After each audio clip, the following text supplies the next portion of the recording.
Nagsimula na pong muli ang search and rescue operation ng Philippine Coast Guard at iba pang rescue team sa mga nawawalang pasahero ng lumubog na lancha sa Ormoc, Leyte.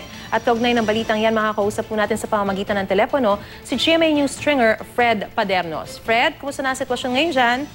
Magandang umaga, Maris. Isang oras na nakalipas mula nang magsimula o mag-resume itong search and retrieval operation ngayong umaga. Pero hanggang sa mga oras nito ay wala pang panibagong katawan na nakukuha mula sa nakataob na lumubog na bangka de motor dito sa pier o malapit sa pier ng Ormoc City. Dumating na rin dito yung mga taga-rescue unit na galing sa Cebu at galing sa Tacloban para tumulong sa retrieval operation. Sa mga oras na ito, 3 mga rubber boats ang puno ng mga scuba divers na magdadive mamaya-maya ang konti.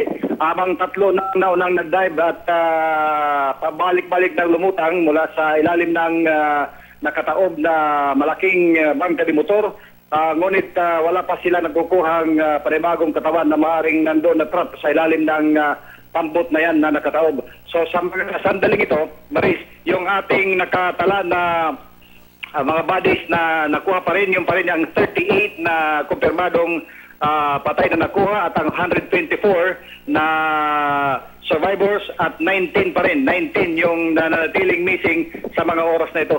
Dumating na rin dito yung ating tropa ng ilang mga Philippine Army galing sa 19th IB para tumulong sa search and retrieval operation. Pati ang ating regional director ng PNP Regional Command dito sa aming area, si Director Dolina, ay nandito rin siya. Nandito kaming lahat sa pier. Medyo maraming tao dito sa Ormoc Pier at naghihintay ng anumang mga panibagong magaganap dito sa retrieval operation. Kasama na rin dito yung mga kamag-anak ng nandyan sa pambot na hinahanap nila para makuha o makita man lang kahit bangkay ng kailang mga kaanak. Alright, maraming salamat sa iyong ulat, GMA News stringer Fred Padernos.